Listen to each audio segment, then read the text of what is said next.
कर्मों का फल मिलने के बारे में अलग अलग मत हैं। एक मत है कि कर्म करने के बाद सामने ही उसका फल आ जाता है।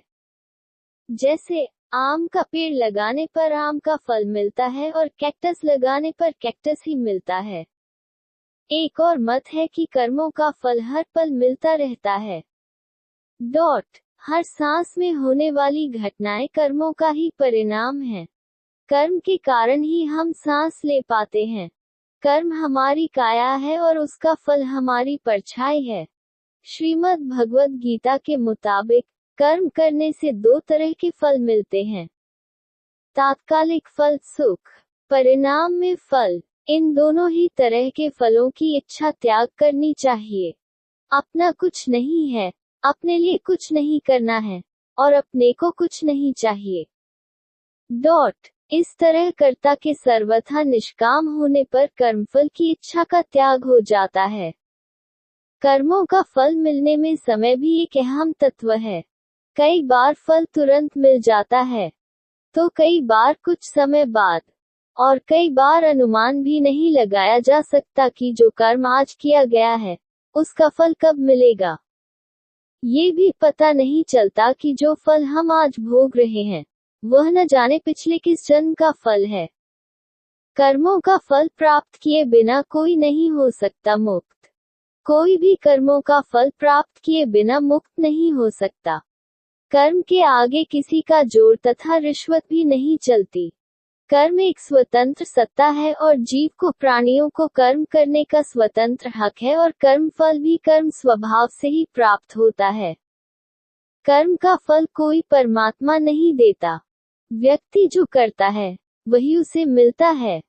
अच्छे कर्म करता है तो अच्छा फल मिल जाता है। बुरे कर्म करता है तो बुरा फल मिल जाता है। पक्का हुआ आम कभी कड़वा नहीं हो सकता, वो सदैव मीठा ही रहता है।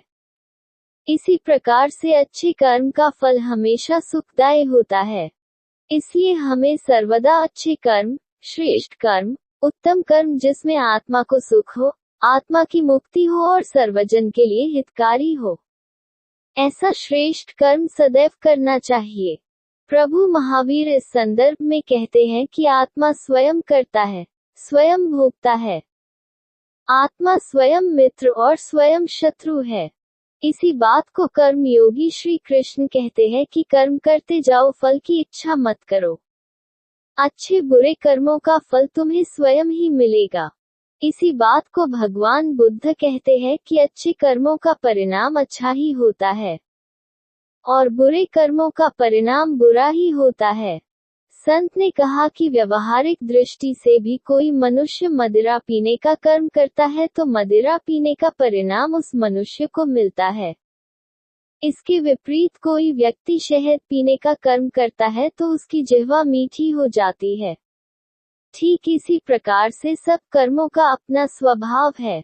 वह अपने कार्य अनुसार, कर्मानुसार अपना स्वभाव छोड़ता है।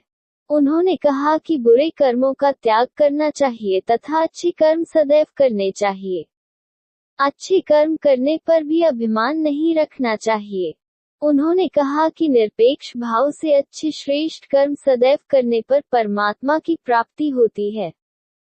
शायद बहुत कम लोगों को पता होगा कुदरत के कानून के बारे में, क्योंकि ज्यादातर लोगों की ऐसी विचारधारणा है कि ऊपर बैठा हुई ऐसी कोई शक्ति है जो सबका हिसाब किताब रखती है, तो भाई उसकी पूजा करो या उसके गुणगान गाओ, तो वो खुश हो के हमारे गुनाहों को माफ कर देगा।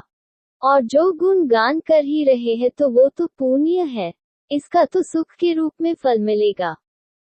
अपनी अपनी मान्यता है, क्योंकि हमारे परपंद्रा में लिखा है तो ये बात मान ली जाए।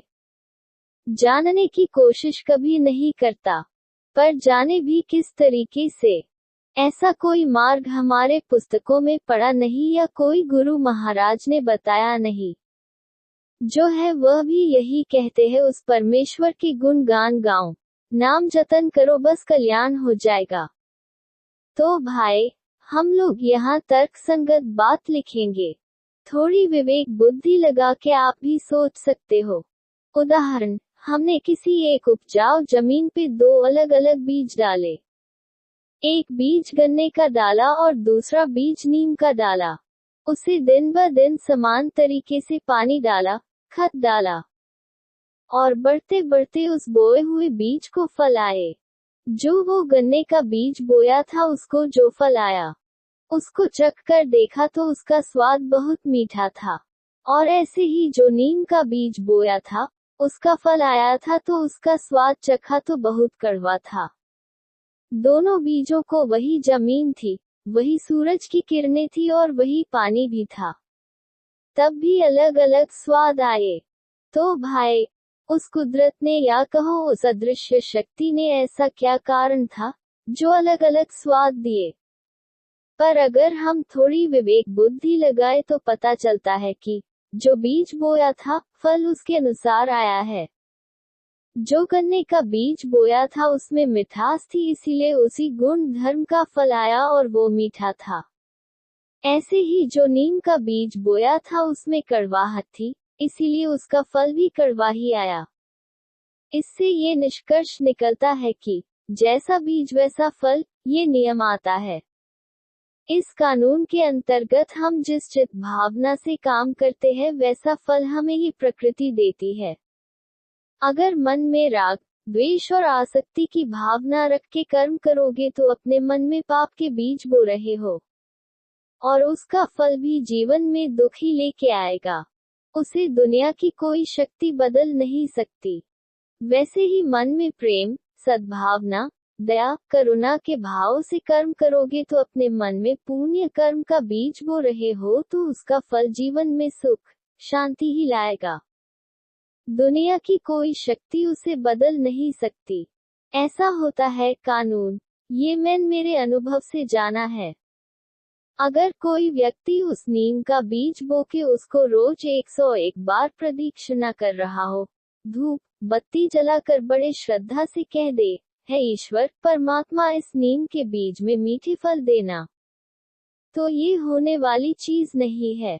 वो जिंदगी भर ये करता रहेगा पर नीम के पेड़ को मीठे फल आ नहीं सकते। ये कुदरत का बंधा बंधाया नियम है। इसीलिए कर्म को महत्व दे।